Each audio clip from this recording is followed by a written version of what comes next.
আজকের এই ভিডিওটা তাদের জন্য নয় যারা ভিড়ের মধ্যে হারিয়ে যেতে ভালোবাসে। আজকের এই ভিডিওটা তোমার জন্য, হ্যাঁ বন্ধু, ঠিক তোমার জন্য, যে প্রতিটা রাতে বালিশে মুখ গুজে ভাবে আমি সবার জন্য এত করি, তাও কেন দিন শেষে আমি একাই অপরাধী হয়ে যাই। কেন কেন মানুষ আমাকে পাত্তাই দেয় না? কেন আমার ভালোবাসার মানুষটি আমাকে অবহেলা করে, কিংবা অবহেলা করতে করতে অবহেলা করে চলে গেল? তুমি কি জানো সমস্যাটা কোথায়? সমস্যাটা তোমার ভাগ্যে নয়, তোমার কোনো জায়গাতেই নয়, সমস্যাটা তোমার স্বভাবে। তুমি নিজেকে বাজারের সেই সস্তা জিনিসের মতো করে তুলেছো, যা পাওয়ার জন্য কাউকে কষ্ট করতে হয় না। কি বললাম বুঝতে পারছো? যেটা পাওয়ার জন্য কাউকে কষ্ট করতে হয় না। মনে রেখো বন্ধু, যে জিনিস রাস্তার মোড়ে পড়ে থাকে মানুষ সেটাকে মারিয়ে দিয়ে চলে যায়, আর যে জিনিস শোরুমের কাঁচের ভেতরে দামি ট্যাগ লাগিয়ে রাখা থাকে মানুষ সেটা পাওয়ার জন্য মাথার ঘাম পায়ে ফেলে। আজ আমি তোমাকে শেখাবো কিভাবে নিজের দাম বাড়াতে হয়। আজ আমি তোমাকে আয়নার সামনে দাঁড় করাবো। চাণক্য থেকে শুরু করে প্রত্যেকটা মানুষ, প্রত্যেকটা দার্শনিক মহান ব্যক্তিরা যেসব কথাগুলো বলে গেছে, সমস্ত অস্ত্র আমি আজ তোমার হাতে তুলে দেব। যদি কলিজায় দম থাকে তবে ভিডিওটি শেষ পর্যন্ত দেখো, কারণ আজকের পর তুমি আর আগের সেই সহজলভ্য মানুষটি থাকবে না।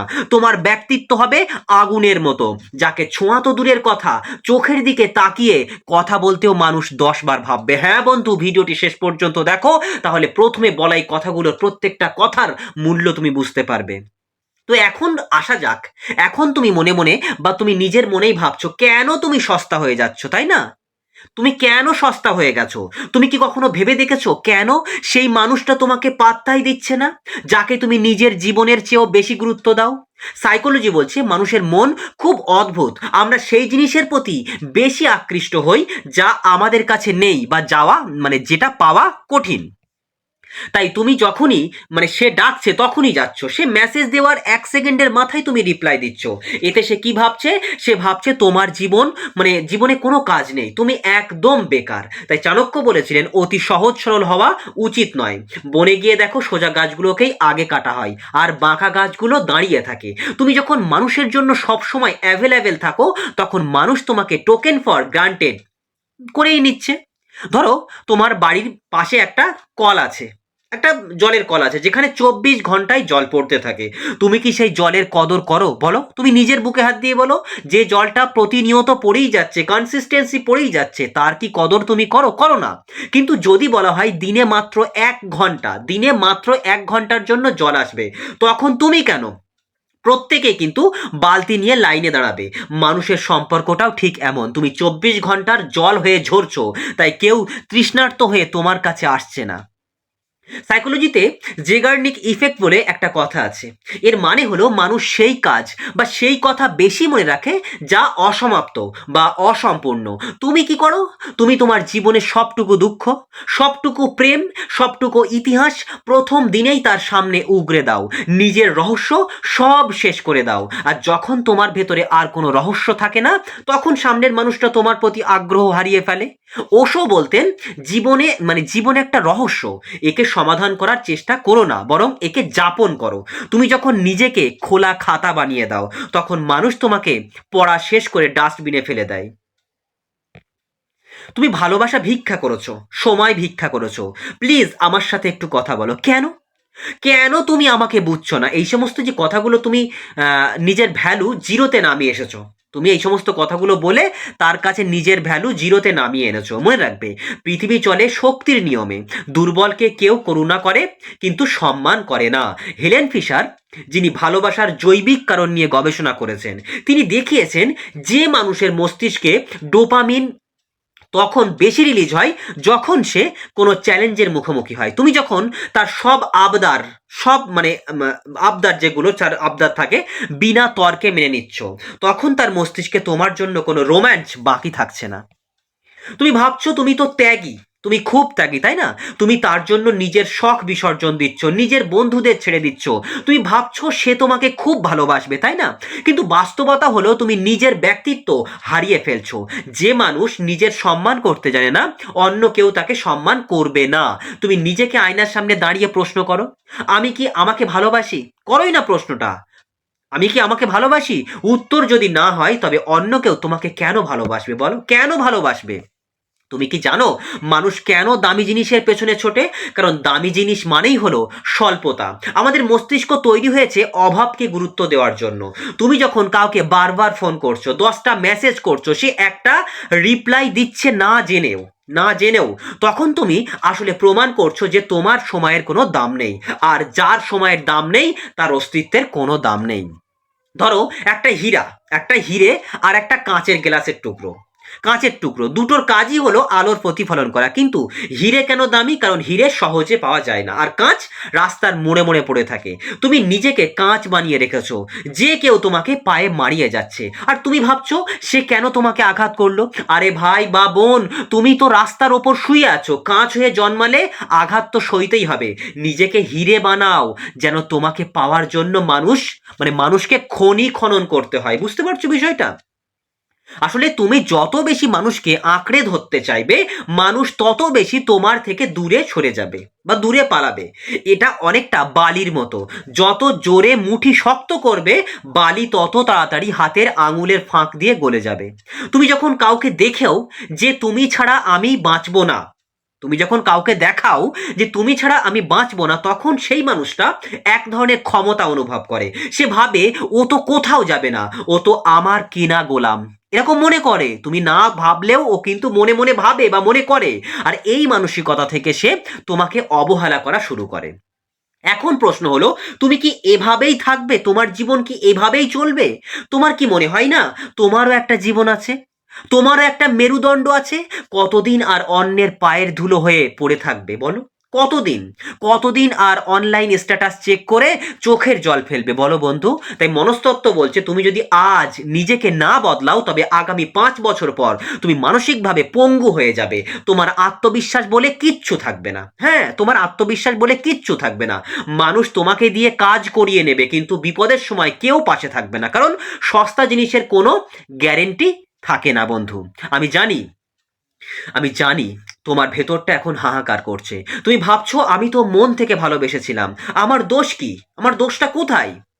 বন্ধু, দোষ তোমার ভালোবাসার নয়, দোষ তোমার উপস্থাপনায়। তুমি নিজেকে ছোট করে ভালোবাসা পেতে চেয়েছো, কিন্তু মনে রেখো, মাথা নিচু করে শুধু ভিক্ষা পাওয়া যায়, অধিকার বা ভালোবাসা পাওয়া যায় না। এই যে তুমি আজ অন্ধকারের মধ্যে বসে ভাবছো সব শেষ, তাই তো? তুমি ভাবছো সব শেষ। না বন্ধু, না, সব শেষ হয়নি। এটা তোমার নতুন করে জন্ম নেওয়ার শুরু। আমি তোমাকে আজ এমন কিছু মন্ত্র দেব, এমন কিছু প্র্যাকটিক্যাল সমাধান দেব, যা তোমার জীবনকে 180 ডিগ্রি ঘুরিয়ে দেবে। কিন্তু সেই সমাধানে যাওয়ার আগে তোমাকে প্রতিজ্ঞা করতে হবে, তুমি আর কখনো কারো জন্য কাঁদবে না। হ্যাঁ বন্ধু, তোমাকে প্রতিজ্ঞা করতে হবে, তাহলেই কিন্তু তুমি আমার পরবর্তী কথাগুলো শুনবে। তুমি আর কখনো কারো জন্য কাঁদবে না যে তোমার চোখের জলের দাম বোঝে না। তুমি আর কখনো নিজেকে কারো সামনে ছোট করবে না, কখনোই কারো সামনে ছোট করবে না। তো আমি তোমাকে যে বিষয়গুলো এখন তোমাকে বললাম, পুরো বিষয়গুলো বোঝার পরে তোমার কি মনে হচ্ছে যে সমস্যার সমাধানটা কোথায়? এতক্ষণ তো সমস্যাগুলো বললাম বন্ধু, একটু শান্ত হও, সমাধানগুলো মন খুলে শুনে নাও। সমাধানগুলো একদম মন খুলে শুনে নাও। তুমি যখন জানলে যে তুমি কেন সস্তা হয়েছো বা হয়ে যাচ্ছ, তখন তোমার অর্ধেক জয় হয়ে গেছে। তোমার সমস্যাটা তুমি জেনে গেছো, তাই না? এবার এবার তুমি জানবে সমাধান, কিন্তু শুধু জানলে তো চলবে না, এখন তোমাকে অ্যাকশন নিতে হবে। চাণক্য বলেছিলেন, সাপ বিষধর না হলেও তাকে ফনা তুলতে হয়, যেন লোকে মনে করে তার বিষ আছে। তোমাকে এখন সেই ফনা তোলা শিখতে হবে বন্ধু, হ্যাঁ, শিখতে হবে। তাই প্রথমত তোমাকে কি করতে হবে? মানুষের মন সেই জিনিসের পেছনে ছোটে যা তার থেকে দূরে সরে যায়। এখন একে বলা হচ্ছে পুশ অ্যান্ড পুল থিওরি। তুমি এতদিন শুধু পুল করেছো, অর্থাৎ নিজের কাছে টেনেছো, এবার তোমাকে পুশ করতে হবে। তাই জন্য কি করতে হবে? অদৃশ্য হয়ে যাও। যে তোমাকে পাত্তাই দিচ্ছে না, তাকে আজ থেকে মেসেজ করা, ফোন করা, তার স্টোরি দেখা সব বন্ধ করো। একদম জিরো কন্ট্যাক্ট, একদম জিরো কন্ট্যাক্ট। সে ভাববে, আরে যে মানুষটা আমার একটা হ্যালোর জন্য চাতক পাখির মতো বসে থাকতো, সে হঠাৎ কোথায় গেল? তার মনে ভয় ঢুকিয়ে দাও যে সে তোমাকে হারিয়ে ফেলছে। ধরো একটা ছোট্ট বাচ্চার কথা ভাবো, তাকে যখন তুমি খেলনা দাও, সে সেটা ছুঁড়ে ফেলে দেয়। কিন্তু যেই তুমি খেলনাটা নিয়ে অন্য কাউকে দিতে যাও বা আলমারিতে তুলে রাখতে যাও, বাচ্চাটা চিৎকার করে কাঁদতে শুরু করে, করে না? কেন? কারণ সে সেটা হারাতে চায় না। বড়দের মনস্তত্ত্বও ঠিক একই রকম সেম টু সেম। তুমি নিজেকে আলমারিতে তুলে রাখো, দেখবে সে তোমার জন্য কাঁদছে। তাই ওশো একটা দারুণ কথা বলেছিলেন, কি বলেছিলেন? যদি তুমি একাকিত্বকে আনন্দে খুঁজে না পাও তবে তুমি অন্য কারোর সাথে সুখী হতে পারবে না। তাই একাকিত্বে তোমাকে আনন্দ খুঁজে নিতে হবে, তাহলে কিন্তু অন্যদের সাথে তুমি সুখে থাকতে পারবে। তোমার সমস্যার মূল কারণ হলো তোমার আনন্দের চাবিকাঠি এখন অন্য কারোর হাতে। তুমি মানলেও সত্য, না মানলেও সত্য, তোমার আনন্দের, তোমার সুখের চাবিকাঠি এখন অন্যের হাতে। সে হাসালে বা হাসলে তুমি হাসো, সে কাঁদলে তুমি কাঁদো। এটা বন্ধ করো বন্ধু, এটা বন্ধ করো। নিজের প্যাশন খুঁজে বের করো, নিজের লক্ষ্য ঠিক করো, এমন কিছু করো যা তোমাকে আনন্দ দেয়। সেটা হতে পারে জিম করো, অবশ্যই জিম করো। জিম করলে প্রচন্ড আত্মবিশ্বাস বাড়ে। বই পড়ো, নতুন কোনো স্কিল শেখো। যখন তুমি নিজের উন্নতিতে ব্যস্ত থাকবে তখন তোমার শরীর থেকে এক ধরনের হাই ভ্যালু এনার্জি বের হবে। আর মানুষ সফল মানুষের সঙ্গ চায়, ব্যর্থ প্রেমিকের করুণা নয়। ধরো, তুমি কি কখনো খেয়াল করে দেখেছো রাস্তার ধারে ল্যাম্প পোস্টে থাকা পোকামাকড় কেন ওড়ে? কেন ওড়ে? কারণ সেখানে আলো আছে। তুমি যদি নিজের ভেতরে সফলতার আলো জ্বালাতে পারো তবে হাজার হাজার মানুষ সেই আলোর টানে তোমার কাছে আসবে। তোমাকে কারো পেছনে ছুটতে হবে না, হবে না, হবে না। কি বললাম বুঝতে পেরেছো?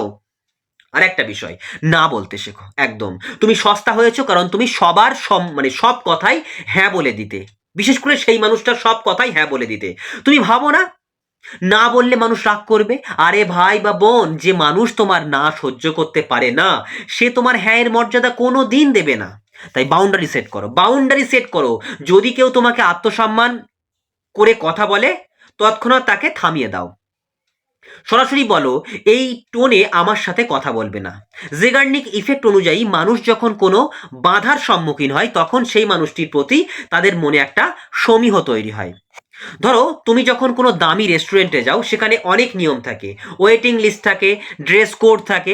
তুমি কিন্তু রাগ করো না, বরং সেখানে যেতে পেরে নিজেকে ধন্য মনে করো, কারণ তাদের নিয়মই তাদের দামি করেছে। তুমিও নিজের জীবনে কিছু কঠিন নিয়ম বানাও, যে সেই নিয়ম মানবে না তাকে তোমার জীবনে ঢোকার পারমিশন দিও না। তোমার জীবনে একটা স্পেশাল বৈশিষ্ট্য তোমাকে বানাতে হবে, একটা বাউন্ডারি সেট করতে হবে, একটা নতুন নিয়ম তৈরি করতে হবে। আর এটাই তোমাকে কিন্তু একটা আলাদা বৈচিত্র্য এনে দেবে, একটা ডাইভার্সিটি এনে দেবেই দেবে। এটা তোমাকে করতেই হবে।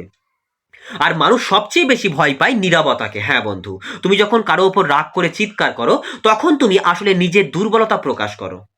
কিন্তু তুমি যখন সব অন্যায় দেখেও চুপ করে থাকো এবং শান্তভাবে সেখান থেকে সরে আসো তখন সামনের মানুষটা কুঁকড়ে যায়। তাই চাণক্য নীতি অনুযায়ী তিনি বলেছিলেন, নীরবতা হলো সবচেয়ে বড় প্রতিশোধ। তোমাকে কেউ অপমান করেছে, উত্তর দিও না, শুধু মুচকি হাসো আর নিজের কাজে মন দাও। তোমার নীরবতাই তাকে বুঝিয়ে দেবে যে তার কথা তোমাকে স্পর্শ করার যোগ্যতাই রাখে না। বিজ্ঞান বলছে ভালোবাসা এক ধরনের নেশা, আর নেশা তখনই কাটে যখন সেটার যোগান অনেক বেশি হয়ে যায়। তুমি তাকে ভালোবাসার ওভারডোজ দিয়ে ফেলেছো, ওভারডোজ দিয়ে ফেলেছো। এখন সময় হয়েছে ডিটক্স করার। তাই রহস্যময় হও।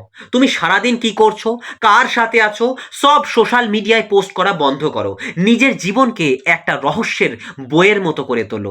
লোকে যেন কৌতূহলী হয় যে এই ছেলেটা বা মেয়েটা আজকাল কি করছে। এই কৌতূহলী তোমাকে দামি করে তুলবে। তাই আজ এই মুহূর্তে নিজের কাছে নিজে একটা ওয়াদা করো, তুমি আর কারো অপশন হয়ে থাকবে না। তুমি কারো প্রায়োরিটি অথবা কিছুই নও। মাঝখানের কোনো জায়গা তোমার জন্য নয়।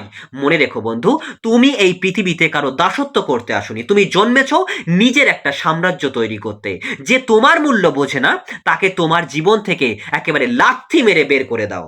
জীবনটা অনেক ছোট, কারো অবহেলার পাত্র হয়ে বেঁচে থাকার জন্য এই জীবন নয়। আজ আয়নার সামনে দাঁড়াও, নিজের চোখের দিকে তাকাও, দেখো সেখানে এক সিংহ লুকিয়ে আছে। আর সিংহ কখনো নিজের আধার কার্ড নিয়ে বা নিজের পরিচয় নিয়ে সারা মানে বন ঘুরে ঘুরে বেড়ায় না যে আমি সিংহ, আমাকে সম্মান করবে, আমাকে প্রায়োরিটি দেবে, বলে কি কখনো? সিংহ কিন্তু নিজেকে প্রমাণ করার জন্য সারা বন ঘুরে ঘুরে দেখায় না। সিংহের ব্যক্তিত্ব, সিংহের সমস্ত চালচলন মানুষকে বা বনের পশুকে কিন্তু আকৃষ্ট করে। তুমি একটা সিংহ বন্ধু, তোমাকে কারোর কাছে প্রমাণ করতে হবে না তুমি কতটা লয়াল, কতটা দয়ালু, কতটা ভালোবাসো, কতটা সৎ। এসব কারো দেখাতে হবে না। তোমার ব্যক্তিত্বই তোমার আসল জবাব, প্রমাণ করতে হবে না। সিংহ যেমন নিজেকে প্রমাণ করে না যে সিংহ, সে বনের রাজা, তুমিও বন্ধু তোমার জগতের রাজা, তোমাকে কারোর কাছে প্রমাণ করতে হবে না। এতদিন তুমি তাকে বেঁধে রেখেছিলে অন্য কারো মন রক্ষা করার জন্য, আজ তাকে মুক্ত করে দাও। আজ থেকে তুমি দামি, আজ থেকে তুমি দুষ্প্রাপ্য, আজ থেকে তোমার নীরবতা হবে চাবুকের মতো, আর তোমার হাসি হবে বিজয়ের প্রতীক। যারা তোমাকে সস্তা ভেবেছিল তারা যেন তোমাকে দেখার জন্য লাইনে দাঁড়ায়, যারা তোমাকে অবহেলা করেছিল তারা যেন তোমার একটা রিপ্লাইয়ের জন্য চাতক পাখির মতো বসে থাকে। আর এটাই তোমার প্রতিশোধ, আর এটাই তোমার বিজয়। নিজের দাম নিজেই বাড়াতে হয় বন্ধু, নিজের দাম নিজেই বাড়াতে হয়, কেউ বাড়িয়ে দিয়ে যাবে না। যাও গিয়ে বিশ্ব জয় করো, যাও গিয়ে বিশ্ব জয় করো। যদি এই কথাগুলো তোমার কলিজায় গিয়ে লেগে থাকে, যদি মনে হয় আজ থেকে তুমি নিজেকে বদলাবে, তবে কমেন্টে লেখো আজ থেকে আমি আমার নিজের রাজা কিংবা রানী। তোমার একটা কমেন্ট আরও 10 জন ভেঙে পড়া মানুষকে বাঁচার স্বপ্ন দেখাবে। আর হ্যাঁ, নিজেকে সস্তা হতে দিও না, কারণ তুমি অমূল্য। দেখাবে পরের ভিডিওতে। তো তার আগে তোমাকে আরও কিছু কথা আমি বলতে চাই, যেটা হৃদয়ের গভীরে ঢুকিয়ে রাখো বন্ধু।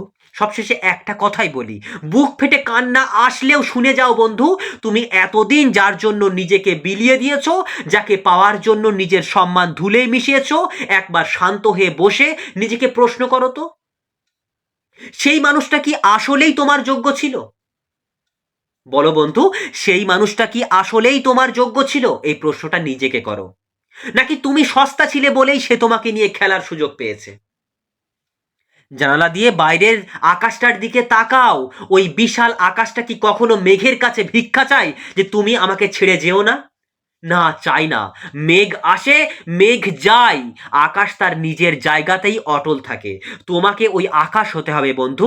লোকে আসবে, লোক যাবে, কিন্তু তোমার অস্তিত্ব যেন কারো উপস্থিতির ওপর নির্ভর না করে।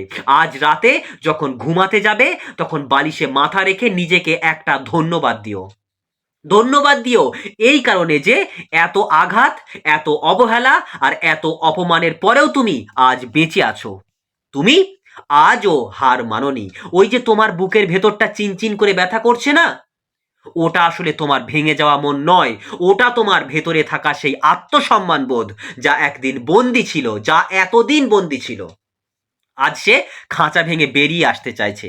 মনে রেখো বন্ধু, পৃথিবীটা খুব নিষ্ঠুর। এখানে তুমি যদি নিজেকে দামি না ভাবো, কেউ তোমাকে হীরা বলবে না। চাণক্য বলেছিলেন, নিজের দুর্বলতা কখনো কারো কাছে প্রকাশ করো না, কারণ মানুষ সেই জায়গাতেই আঘাত করে। আজ থেকে, আজ থেকে, এখন থেকে নিজের দুর্বলতা নয়, নিজের শক্তির প্রদর্শনী করো। নিজের নীরবতা দিয়ে এমন একটা দেওয়াল তৈরি করো যা টপকানোর যোগ্যতা যেন সবার না থাকে। যাও, যাও বন্ধু, যাও।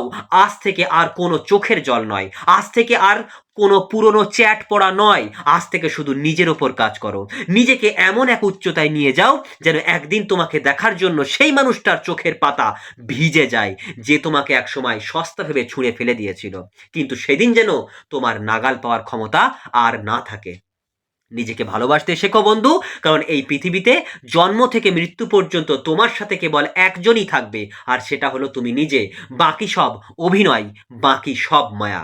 যদি আজকের এই কথাগুলো তোমার মনের কোনো এক অন্ধকার কোণায় একটু আশার আলো জ্বালিয়ে থাকে, তবে আমি জানবো আমার এই পরিশ্রম সার্থক। যদি মনে হয় এই কথাগুলো তোমার জীবনের কোনো একটা মোড় ঘুরিয়ে দিতে পারে, তবে কমেন্টে শুধু একটা শব্দ লিখো, পরিবর্তন। হ্যাঁ বন্ধু, কমেন্টে আরও একটা শব্দ যোগ করো, পরিবর্তন। আমি দেখতে চাই কতজন মানুষ আজ থেকে নিজেকে দামি বানানোর শপথ নিচ্ছে। তোমার প্রতিটি লড়াইয়ে আমি তোমার সাথে আছি। ভেঙে পড়ো না বন্ধু, কারণ তুমি সাধারণ নও, তুমি অনন্য। নিজেকে সস্তা হতে দিও না। ভালো থেকো বন্ধু, আর নিজের দামটা আজ থেকেই বুঝে নাও।